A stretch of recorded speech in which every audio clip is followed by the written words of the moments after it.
ಇಡೀ ಸಾಮ್ರಾಜ್ಯವೇ ಅವನನ್ನ ಉಪಯೋಗ ಇಲ್ದವನು ಅಂತ ಅಸಡ್ಡೆಯಿಂದ ನೋಡ್ತಿದ್ದಾಗ ಯುವರಾಣಿ ಒಬ್ಳು ತನ್ನನ್ನ ವರಿಸ್ತೀಯ ಅಂತ ಅವನನ್ನ ಬೇಡಿಕೊಂಡಿದ್ಯಾಕೆ? ಚಿಕ್ಕಂದಿನಿಂದಲೇ ತಾಯಿಯನ್ನ ಕಳ್ಕೊಂಡ ಆತ ಆಕೆಯ ಕೊನೆಯ ಆಸೆಯನ್ನ ಈಡೇರಿಸೋಕೆ ಮಾಡಿದ ಘೋರ ಕೃತ್ಯವನ್ನ ನೋಡಿ ಇಡೀ ನಾಡೆ ಬೆಚ್ಚಿ ಬೆರಗಾಗಿದ್ಯಾಕೆ? ಅನ್ಯಾಯದ ವಿರುದ್ಧ ಹೋರಾಡ್ತೀನಂತ ಹೊರಟ ಆಕೆ ಕೊನೆಗೆ ರಾಕ್ಷಸಿಯಾಗಿ ಬದಲಾಗಿದ್ದರ ಹಿಂದಿನ ನಿಗೂಢ ರಹಸ್ಯ ಏನು? ಏನೋ ಹೊಟ್ಟೆಲೊಂದ್ ಮಗು ಹೊತ್ತು ಬೆನ್ನಿಗೆ ಏನು ಅರಿಯದ ಪುಟ್ಟ ಧೀರನನ್ನ ಕಟ್ಕೊಂಡು ರಾಣಿ ಅವಂತಿಕ ಯುದ್ಧ ಮಾಡಕ್ ಹೊರಟ್ಲ.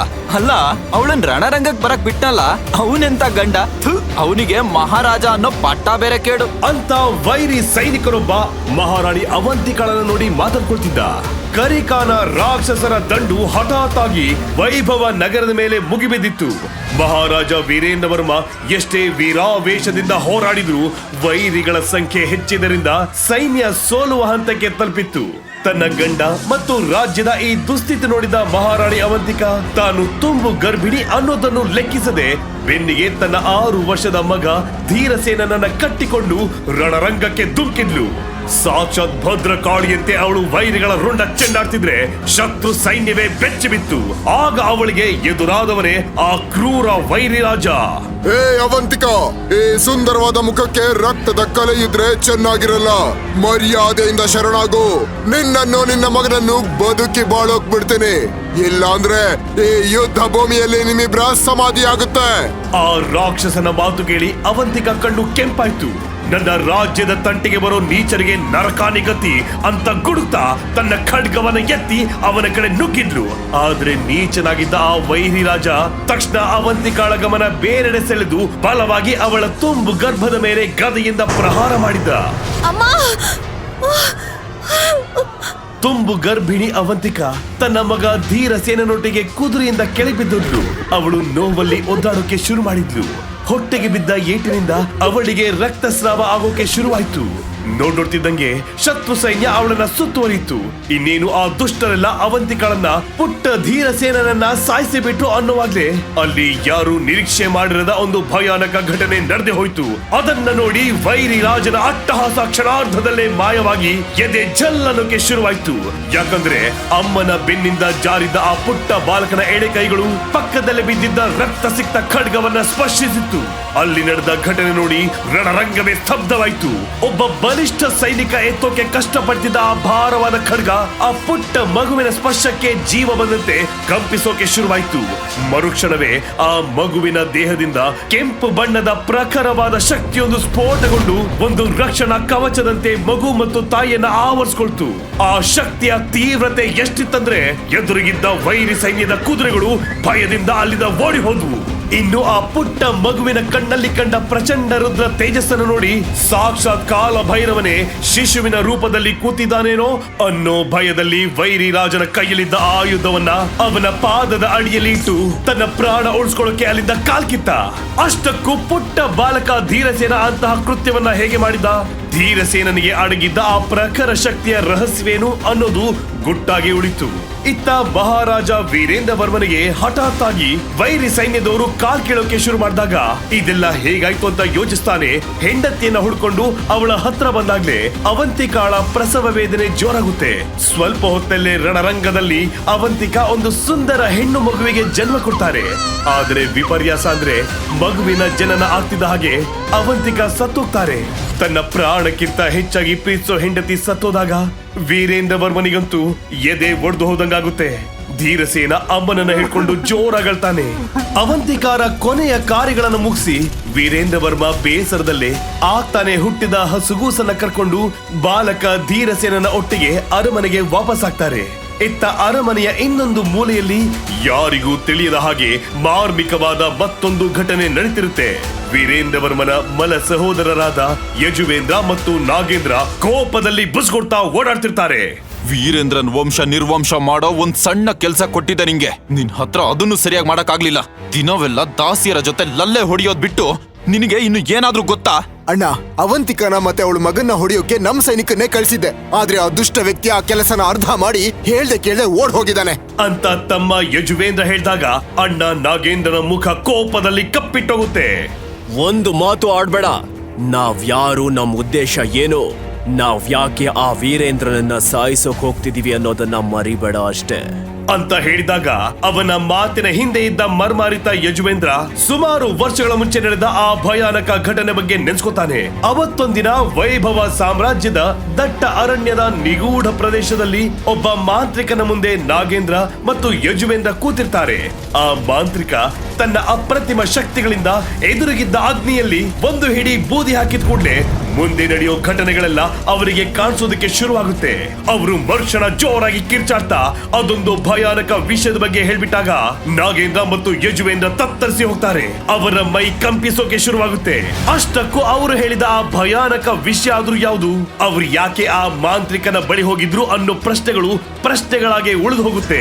ಅವತ್ತಿಂದ ವೀರೇಂದ್ರನ ವಂಶವನ್ನ ನಿರ್ವಂಶ ಮಾಡ್ಬೇಕಂತ ನಿರ್ಧಾರ ಮಾಡ್ಕೊಂಡ್ಬಿಡ್ತಾರೆ. ಇತ್ತ ವೀರೇಂದ್ರ ವರ್ಮನ ಎದುರು ಏನು ತಿಳಿಯದ ಮುಗ್ಧರ ಹಾಗೆ ನಟಿಸ್ತಾ ಮಲ ಸಹೋದರರು ಕತ್ತಿ ಮಸಿಯೋದಕ್ಕೆ ಶುರು ಮಾಡ್ತಾರೆ. ವೀರೇಂದ್ರ ವರ್ಮ ತನ್ನ ಮಗಳಿಗೆ ದೇವಸೇನ ಅಂತ ಹೆಸರಿಡ್ತಾನೆ. ತಾಯಿ ಇಲ್ಲದೆ ಬೆಳಿತಿರೋ ದೇವಸೇನಳಿಗೆ ಅಣ್ಣ ಧೀರಸೇನ ಬೆಟ್ಟದಷ್ಟು ಪ್ರೀತಿ ಕೊಡ್ತಾನೆ. ಆದ್ರೆ ಈ ಬಾಲಕ ಧೀರಸೇನನನ್ನ ಕೊಲ್ಲೋದಕ್ಕೆ ಮಲ ಚಿಕ್ಕಪ್ಪಂದ್ರು ಇನ್ನಿಲ್ಲದ ತಂತ್ರಗಳನ್ನ ಹೂಡೋಕೆ ಶುರು ಮಾಡ್ತಾರೆ. ಒಮ್ಮೆ ಬಾಲಕ ಧೀರಸೇನ ಅರಮನೆಯ ಸ್ನಾನ ಗೃಹಕ್ಕೆ ಹೋದಾಗ ಅತ್ಯಂತ ವಿಷಕಾರಿ ಕಾಳಿಂಗ ಸರ್ಪವೊಂದನ್ನು ತಂದು ಆ ನೀರಿನಲ್ಲಿ ಬಿಟ್ಟು ಅವನ ಪರಿಚಾರಕರು ಮತ್ತೆ ಕಾವಲುಗಾರರನ್ನೆಲ್ಲ ಅಲ್ಲಿಂದ ಆಚೆ ಕಳಿಸ್ತಾರೆ. ಯಜುವೇಂದ್ರ ಕ್ರೂರವಾಗಿ ನಗ್ತಾ, ಇವತ್ತು ಈ ಸಿಂಹಾಸನ ತನ್ನ ವಾರಸುದಾರನನ್ನ ಕಳ್ಕೊಳುತ್ತೆ, ಇದು ನಮ್ಮ ಬೇಟೆಯ ಮೊದಲ ಅಧ್ಯಾಯ ಅಂತ ಹಲ್ಕಡಿತಾನೆ. ಅತ್ತ ಧೀರಸೇನ ಎಂದಿನಂತೆ ನೀರಿನಲ್ಲಿ ಆಟವಾಡ್ತಿರ್ತಾನೆ. ಇತ್ತ ಮತ್ತೊಂದು ಬದಿಯಲ್ಲಿ ಕಾಳಿಂಗ ಸರ್ಪ ತನ್ನ ವಿಷದ ನಾಲಿಗೆಯನ್ನ ಹೊರಗೆ ಹಾಕ್ತಾ ಧೀರಸೇನನ ಬಳಿಯೇ ಬರುತ್ತೆ. ಆದ್ರೆ ಮುಂದೆ ನಡೆದಿದ್ದು ಯಾರು ನಂಬಲಾರದ ಅದೊಂದು ಆಶ್ಚರ್ಯದ ಘಟನೆ. ಸ್ನಾನ ಗೃಹದ ಹೊರಗೆ ಅವರ ಚೀರಾಟಕ್ಕೆ ಕಾಯ್ತಾ ನಾಗೇಂದ್ರ ಮತ್ತು ಯಜುವೇಂದ್ರ ನಿಂತಿರ್ತಾರೆ. ಎಷ್ಟು ಹೊತ್ತಾದ್ರೂ ಯಾವ ಸದ್ದು ಬರ್ದೇ ಇರೋದ್ ನೋಡಿ ಹಾವು ಕಚ್ಚಿ ಧೀರಸೇನ ಸತ್ತಿರ್ಬೋದು. ನಾವೀಗ ಅದನ್ನ ಕಣ್ತುಂಬಿಕೊಳ್ಳೋಣ ಅಂತ ಖುಷಿಯಲ್ಲೇ ಆ ಸಹೋದರರು ಒಳಗ್ ಬರ್ತಾರೆ. ಆದ್ರೆ ಅಲ್ಲಿ ನಡೆದಿರೋ ವಿಚಿತ್ರವಾದ ಘಟನೆ ನೋಡಿ ಯಜುವೇಂದ್ರ ಗಾಬರಿಯಲ್ಲಿ ನಡುಗೋದಕ್ಕೆ ಶುರು ಮಾಡಿದ್ರೆ ನಾಗೇಂದ್ರ ಗಾಬರಿಯಲ್ಲಿ ತತ್ತರಿಸಿ ಹೋಗಿರ್ತಾನೆ. ಅಲ್ಲಿ ಧೀರಸೇನ ಅದೇ ವಿಷಕಾರಿ ಕಾಳಿಂಗ ಸರ್ಪವನ್ನು ಹಿಡಿದು ಆಟವಾಡ್ತಿರ್ತಾನೆ. ಮನ ಸಹೋದರರು ಆಶ್ಚರ್ಯದಲ್ಲಿ ಒಬ್ಬರ ಮುಖವನ್ನ ಒಬ್ರು ನೋಡ್ಕೊಳ್ತಾರೆ. ಅಲ್ಲಿ ಆ ಕಾಳಿಂಗ ಸರ್ಪ ಧೀರಸೇನನ ಕಣ್ಣಲ್ಲಿದ್ದ ದೈವಿಕ ತೇಜಸ್ಸನ್ನ ನೋಡಿ ಅವನಿಗೆ ನಮಸ್ಕಾರ ಮಾಡೋ ತರ ಹೆಡೆ ಬಾಗಿಸಿ ಸರಸರ ಅಂತ ಅವನ ಕೈಯಿಂದ ಜಾರಿ ಮಾಯವಾಗೋಗುತ್ತೆ. ತಮ್ಮ ಕಣ್ಣ ಎದುರು ನಡೆದ ಈ ಪವಾಡವನ್ನು ನೋಡಿ ಆ ಮಲ ಸಹೋದರರು ದೆವ್ವ ನೋಡಿದವರ ಹಾಗೆ ಬೆಚ್ಚಿ ಬೀಳ್ತಾರೆ. ಸುಮಾರು ವರ್ಷಗಳು ಕಳೆಯುತ್ತೆ. ಧೀರಸೇನ ಯೌವನದ ಹೊಸ್ತಿಲಿನಲ್ಲಿ ಇರ್ತಾನೆ. ಈಗ ಇಡೀ ವೈಭವ ನಗರದಲ್ಲಿ ಅವನನ್ನ ಮೀರಿಸು ಯಾವ ಯೋಧರು ಇರೋದಿಲ್ಲ. ಇನ್ನು ದೇವಸೇನ ವಯಸ್ಸಿಗೆ ಬರೋಕೆ ಮುಂಚೆನೆ ಅವಳನ್ನ ದೂರದ ಸಪ್ತ ಸಿಂಧು ಆಶ್ರಮಕ್ಕೆ ವಿದ್ಯಾಭ್ಯಾಸಕ್ಕೆ ಕಳಿಸ್ಬೇಕಂತ ವೀರೇಂದ್ರ ವರ್ಮ ಕಟುವಾದ ನಿರ್ಧಾರ ತಗೋತಾರೆ. ತಾಯಿ ಪ್ರೀತಿಯಿಂದ ದೂರವಾಗಿ ಅಣ್ಣನ ಮಮತೆಯಲ್ಲೇ ಬೆಳೆದ ದೇವಸೇನ ಅಣ್ಣನನ್ನ ಬಿಟ್ಟಿರೋಕ್ಕಾಗಲ್ಲ ಅಂತ ಹಠ ಮಾಡಿದಾಗ ಧೀರಸೇನ ಅವಳನ್ನ ಸಮಾಧಾನ ಮಾಡಿ ತಾನೇ ಅವಳನ್ನ ಸಪ್ತ ಸಿಂಧು ಆಶ್ರಮಕ್ಕೆ ಬಿಟ್ಟು ಬರ್ತಾನೆ. ಒಮ್ಮೆ ಧೀರಸೇನ ಯುವ ಸಮ್ಮೇಳನದಲ್ಲಿ ಭಾಗವಹಿಸಿ ತನಗಿಂತ ವಯಸ್ಸಿನಲ್ಲಿ ದೊಡ್ಡವರಾದ ಯೋಧರನ್ನು ಮಣ್ಣು ಮುಕ್ಕಿಸಿದಾಗ ಆ ಪಂದ್ಯವನ್ನ ನೋಡ್ತಿದ್ದ ಪಕ್ಕದ ಶ್ಯಾಮಲ ದೇಶದ ರಾಜಕುಮಾರಿ ಮಣಿಕರ್ಣಿಕಾ ಅವನ ಚೆಲುವಿಗೆ ಅವನ ಧೀರತನಕ್ಕೆ ಮನಸೋತೋಗ್ತಾಳೆ. ನಾನು ಮದುವೆ ಅಂತ ಆದ್ರೆ ಅದು ಈ ವೀರ ಯೋಧನೊಟ್ಟಿಗೆ ಮಾತ್ರ ಅಂತ ಮನ್ಸಲ್ಲೇ ಹೇಳ್ಕೊಂಡ ಅವಳು ತಡ ಮಾಡದೆ ಇಡೀ ಸಭೆಯ ಮುಂದೆ ಧೀರಸೇನನಿಗೆ ತನ್ನ ಪ್ರೀತಿಯ ನಿವೇದನೆಯನ್ನ ಮಾಡ್ಕೊಳ್ತಾಳೆ. ನಾನು ಸುಮಾರು ಜನ ಯೋಧರನ್ನ ನೋಡಿದ್ದೀನಿ, ಆದ್ರೆ ನಿಮ್ಮಲ್ಲಿ ಏನೋ ವಿಶೇಷತೆ ಇದೆ. ನನ್ನ ನಿಮ್ಮ ಮಡದಿಯಾಗಿ ಸ್ವೀಕರಿಸ್ತೀರಾ ಅಂತ ತನ್ನ ಕೋಮಲ ದನಿಯಲ್ಲಿ ಕೇಳ್ತಾಳೆ. ಅವಳ ಮುದ್ದಾದ ಮುಖಾರವಿಂದ ನೀಳವಾದ ಕೇಶರಾಶಿ ಬೆಳದಿಂಗಳಂತಹ ಕಣ್ಣುಗಳನ್ನ ನೋಡಿದ ಮೊದಲ ಕ್ಷಣದಲ್ಲೇ ಸೋತು ಹೋಗಿದ್ದ ಧೀರ ಅವಳ ನಿವೇದನೆಯನ್ನ ಕೇಳಿ ಮುಗುಳ್ನಕ್ಕು ಒಪ್ಪಿಕೊಳ್ತಾನೆ. ಇದನ್ನು ನೋಡಿದ ಇಡೀ ಸಭೆ ಹರ್ಷದಲ್ಲಿ ಜೋರಾಗಿ ಕೂಗೋದಕ್ಕೆ ಶುರು ಮಾಡುತ್ತೆ. ಈ ಮದುವೆ ರಾಜಕೀಯವಾಗಿಯೂ ಬಹಳ ಉತ್ತಮ ನಿರ್ಧಾರ ಅಂತ ಇಬ್ಬರು ಮಹಾರಾಜರು ಒಂದು ಕ್ಷಣ ಯೋಚಿಸದೆ ಒಪ್ಕೊಂಡ್ಬಿಡ್ತಾರೆ. ಇದಾದ ಕೆಲವೇ ದಿನಗಳಲ್ಲಿ ಧೀರಸೇನನ ಬದುಕೆ ಬದಲಾಗಿ ಹೋಯಿತು. ಸತತ ಪರಿಶ್ರಮಗಳ ನಂತರ ಮೂಲಾಧಾರ ಚಕ್ರವನ್ನ ಜಾಗೃತವಾಗಿಸಿಕೊಂಡ ಖುಷಿಯಲ್ಲಿ ಧೀರಸೇನ ತಂದೆಯ ಬಳಿ ಓಡ್ ಬರ್ತಾನೆ. ವೀರೇಂದ್ರ ವರ್ಮ ಸಂತೋಷದಿಂದ, ಧೀರ, ಈ ಕ್ಷಣಕ್ಕೋಸ್ಕರನೇ ನಾನು ಕಾದಿದ್ದೆ ಅಂತ ಹೇಳಿ ಬಂಗಾರದ ಪೆಟ್ಟಿಗೆಯಲ್ಲಿದ್ದ ಜೀವನ ಸೂತ್ರಗಳು ಅನ್ನೋ ದಿವ್ಯ ಗ್ರಂಥವನ್ನ ಮಗನ ಕೈಗಿಡ್ತಾರೆ. ನೋಡು ಧೀರ, ಭೃಗು ಮಹರ್ಷಿಗಳು ನೀಡಿದ ಈ ಗ್ರಂಥದಲ್ಲಿ ದೈವಿಕ ರಹಸ್ಯಗಳಿವೆ.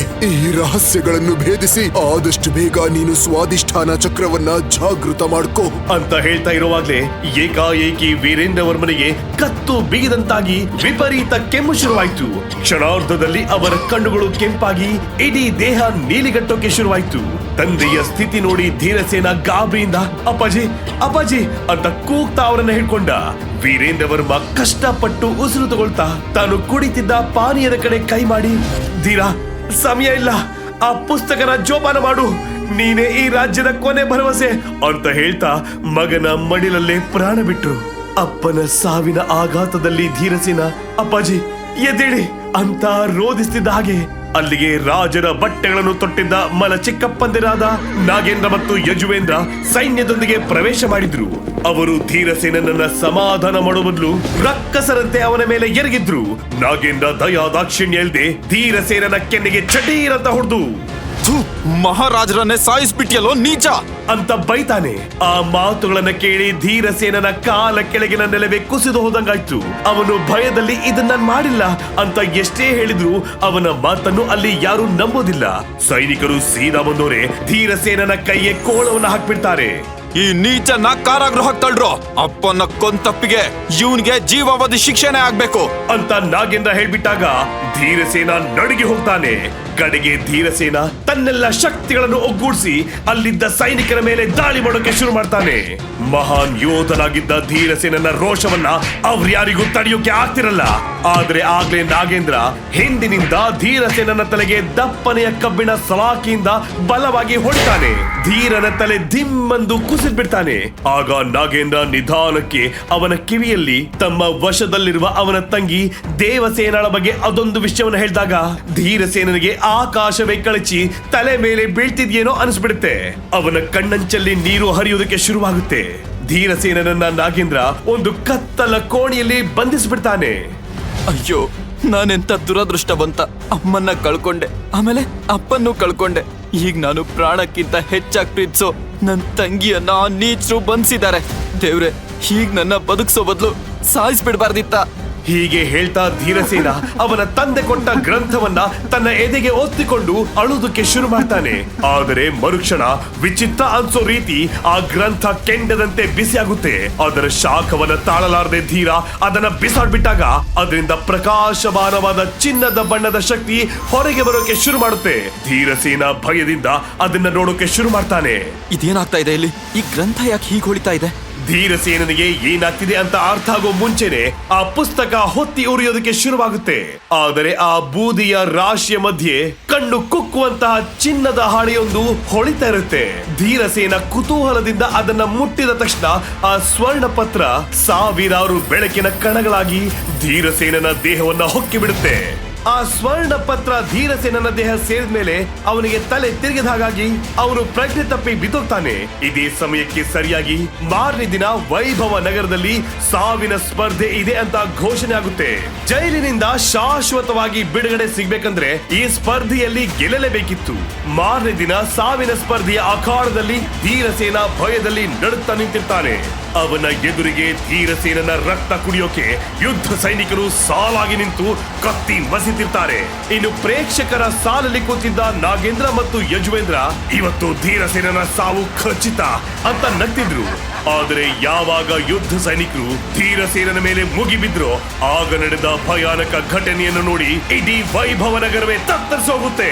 ನಾಗೇಂದ್ರ ಮತ್ತು ಯಜುವೇಂದ್ರರಂತೂ ಭಯದಲ್ಲಿ ನಡುಗೋದಕ್ಕೆ ಶುರು ಮಾಡ್ತಾರೆ.